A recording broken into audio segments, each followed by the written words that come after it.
Salut à tous! On se retrouve aujourd'hui pour une séance de rempotage et bilan. Pour que ce soit plus intéressant pour vous, je vais rempoter uniquement les alocasias, de sorte à pouvoir voir si on va trouver des bulbilles. Et c'est surtout qu'en plus, j'ai quand même certains bébés à planter. Et il y a ceux-là aussi qu'il faut que je plante. Voilà. Donc, on prend un pot, on met de la terre, à peu près à cette hauteur-là. On va venir foutre les bébés qui sont là. Je sais pas si je vous descends ou pas, pour que vous voyez. C'est peut-être intelligent, non? J'ai envie de renverser comme ça, mais je sais qu'il faut pas faire ça. Ah, la flemme! Donc les bébés, quand ils sortent en fait de cette caisse-là, je les laisse en sphaigne et de sorte à ce qu'il y ait juste l'acclimatation en fait au niveau de l'environnement et non pas l'environnement plus le substrat. Donc maintenant, c'est le temps de faire l'adaptation au substrat. Il y en a qui sont pas en forme comme celle-ci, donc on va faire quelque chose de très simple. On va faire ça. Hop là. Et ça va repartir. Pardon. Ça va repartir du coup dans le bac à bulbilles. Donc pour le moment je fais ça comme ça. Après je remettrai du coup du substrat par-dessus. Ah là on en a une qui a une feuille qui est en train de se développer. Oh, voilà. Ne faites pas ce que je viens de faire. Oh non! C'est une Alocasia Frydek, mais la feuille elle est en train de mourir. Je suis pas sûre qu'elle survive. C'est pas grave. Au pire du pire, je recoupe et je remets dans le bac, histoire de reprendre le temps de refaire partir les feuilles. Mais bon, c'est chiant. Au lieu de jeter cette boîte de bonbons Haribo que j'ai complètement dézinguée, on va s'en servir pour mettre la sphaigne dedans. Au lieu d'avoir ça, du coup, j'en aurai un plus grand et du coup, ce sera beaucoup mieux et surtout plus pratique pour moi. Donc on est d'accord que là, ce que je suis en train de faire, c'est simplement pour l'acclimatation des bébés qui sont dans cette boîte-là, qui était fermée. Donc on est sur un taux d'hydrométrie qui est très élevé. Donc je ne leur change pas leur substrat, je change simplement le fait qu'elles vont être à l'air libre pour s'acclimater. Il y en a sûrement qui vont crever, c'est sûr. Donc elles repartiront dans la boîte une nouvelle fois. Mais au moins, je leur laisse leur sphaigne comme ça. Donc je les prends, je laisse la sphaigne qui est bien très humide et on va tout simplement aller la poser dans la boîte. Quand on rempote les bébés, enfin rempote, c'est un grand mot, mais en gros quand on part sur ce genre de rempotage pour les bébés, même si vous avez par exemple un truc énorme ici, genre avec plein de feuilles et tout, mais que vous avez genre ça de racines, ça veut pas forcément dire qu'elle va bien vivre, hein. Ce qui est important, c'est d'avoir un système racinaire qui est très développé, de sorte à ce que la plante, elle puisse justement avoir de quoi se développer dans un environnement qui sera du coup son environnement définitif. Et les racines vont lui permettre de pouvoir obtenir les nutriments dont elle a besoin, surtout pour ces changements. Donc si vous avez un système racinaire qui est faible, la plante, elle va mourir. Vous voyez par exemple ici, il y a 2 petites feuilles, mais le système racinaire, à mon sens, n'est pas assez développé pour qu'elle mérite de sortir. Donc pour le moment, elle va rester dans la boîte. Vous voyez par exemple celle-ci, elle a juste une toute petite feuille, mais elle a quand même des racines qui sont longues, qui sont bien blanches et elle en a plusieurs. Donc celle-ci, on peut la sortir. Donc là, j'ai terminé du coup pour les bulbilles, enfin du moins maintenant les petites pousses. Je laisse quand même la boîte à disposition puisque une fois que j'aurai fait le rempotage des grands modèles, j'aurai peut-être des bulbilles, donc on va voir ça de suite. Je vais commencer par la Frydek. Pour ceux qui ont suivi du coup l'évolution de la Frydek de son achat jusqu'à sa presque mort, elle s'est fait éclater par les cochenilles et les araignées rouges en même temps. Du coup, elle a perdu absolument toutes ses feuilles. J'avais tout coupé jusqu'ici, donc il ne restait que le bulbe que j'ai fait repartir du coup en sphaigne dans ce pot-là d'ailleurs, qui n'est pas un pot, c'est un checker de protéines. Et du coup, voilà, on est déjà à 3 jolies feuilles. Pour le moment, il n'y a pas d'attaque, je dis bien pour le moment, je croise les doigts. Je vais essayer de la mettre en terre, voir ce que ça donne. Et on verra par la suite. Ce qui est bien, c'est que grâce au checker, justement, qui était transparent, on a pu voir effectivement que les racines, elles s'étaient quand même très bien développées. Parce que clairement, quand je l'ai coupé, il n'y avait pas autant de racines, hein. Il restait vraiment pas grand chose et je savais pas si le bulbe allait pouvoir repartir ou pas. Pour celle-ci, pas de bulbille, je m'y attendais un petit peu quand même. Mais on peut quand même constater que ça peut arriver, hein. Là, il y en a une, mais elle est pas prête. Et je crois que ici, il pourrait y en avoir une qui arrive aussi. Donc, c'est pas grave. Je vais la mettre telle quelle dans le pot.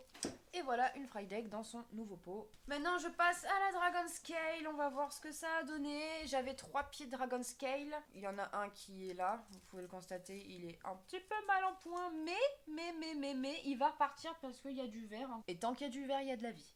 Ah putain, mais lui aussi, Bon, on va voir le système racinaire, sinon je les envoie direct dans... Donc là, très bon exemple. On peut clairement voir que le système racinaire est limite réduit à néant. Donc, on coupe, on dézingue, et on met dans la boîte. Toi, du coup, oula, toi, t'es robuste. Toi, j'ai même pas envie de te toucher vu que t'as l'air vraiment pas mal. Ah oui, et ceci est une nouvelle feuille. Elle vient de l'ouvrir d'ailleurs, parce qu'elle était pas ouverte. J'aime trop. Mais j'ai quand même envie qu'elle ait un substrat. Même si la plante, elle a l'air bien dans son pot, je veux pouvoir renouveler en fait son substrat. Et au moins, ça va me permettre d'aller jeter un coup d'œil. Mais là, on peut clairement voir qu'on est sur de la belle racine. Mais elle a encore largement de quoi faire dans son pot, donc je vais pas du tout lui changer sa taille de pot. Je crois qu'il y a une bulbille, mais je pense que je vais la laisser. Parce qu'elle est pas assez grande, j'ai pas envie d'abîmer le pied mère. Et voilà. Ici, nous avons des Cuprea Red Secret. Donc la Cuprea Red Secret est dispensée de... Elle est en train de repartir, je préfère pas la traumatiser en la bougeant. Donc je vais faire du surfaçage par contre. Donc je vais enlever de la vieille terre. Alors on dirait pas, mais il y a un pot dedans. Il y a un pot percé. Elle n'est pas directement dans le cache-pot. Toujours mettre des pots percés. Donc là, comme je disais, on est sur la technique du surfaçage. On a enlevé la vieille terre, c'est ça, 1 cm ou 2. Du coup, là, je vais remettre de la nouvelle terre. Les nutriments, du coup, de la nouvelle terre vont descendre, en fait, lors de l'arrosage dans le pot et vont nourrir, du coup, les racines qui vont aider la plante à grandir. Qu'est-ce que la cucullata nous réserve ?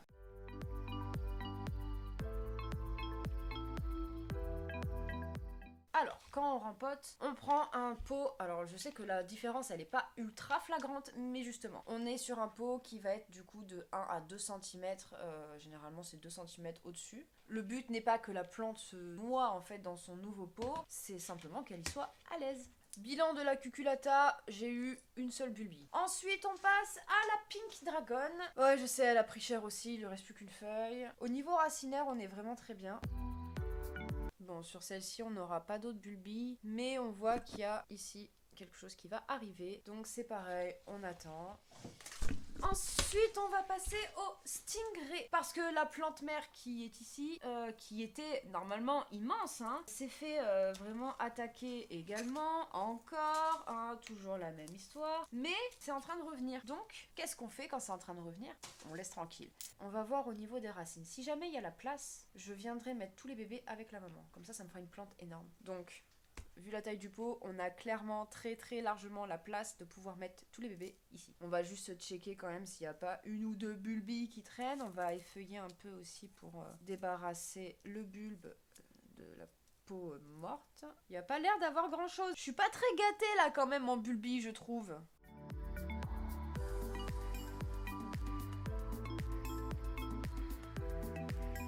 Bon, voilà, j'ai fini de rempoter du coup mes petites stingrays. Ça donne ça, donc bien évidemment, si ça vient à beaucoup grossir, dans ces cas-là, je les séparerai. Je vais passer du coup aux autres. Je pense que je vais faire une avance rapide et comme ça, je vous dirai juste s'il y a eu des bulbilles ou pas.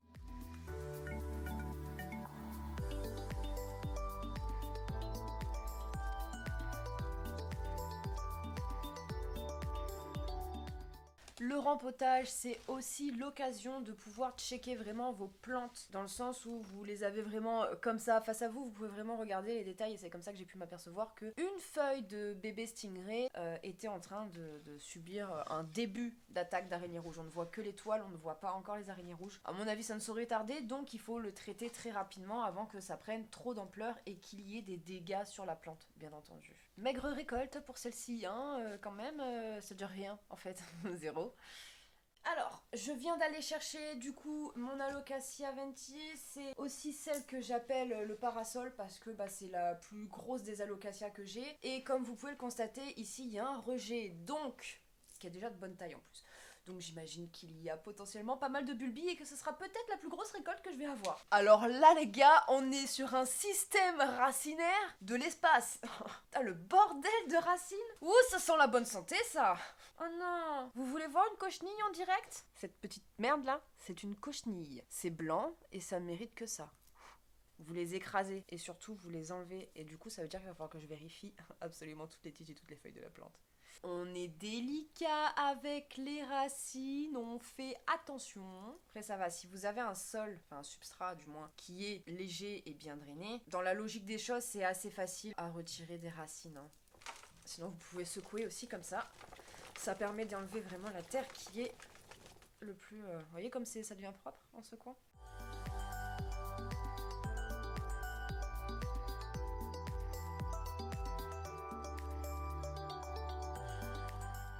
Hop là. Waouh.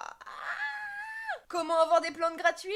Toulou, les petits rejets. Avec un système racinaire qui est bien en forme, les racines sont très très belles, sont dodues, elles sont bien blanches, il y a plein de petits filaments, non, parfaite. Ce rejet est absolument parfait. On continue la recherche de bulbilles. Alors là, on a un autre rejet, du coup, qui arrive.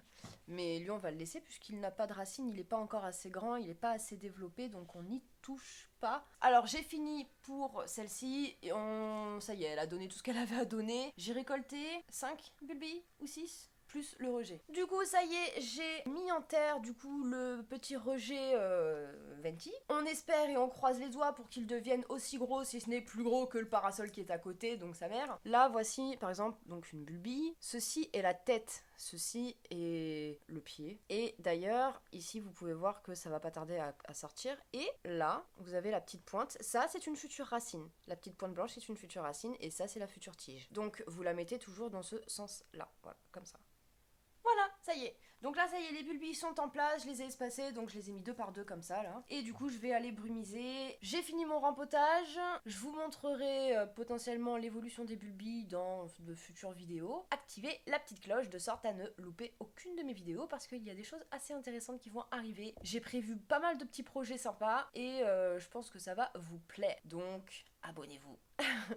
Sur ce, je vous souhaite une bonne journée ou une bonne soirée. Et du coup, on se dit à dimanche prochain. Ciao!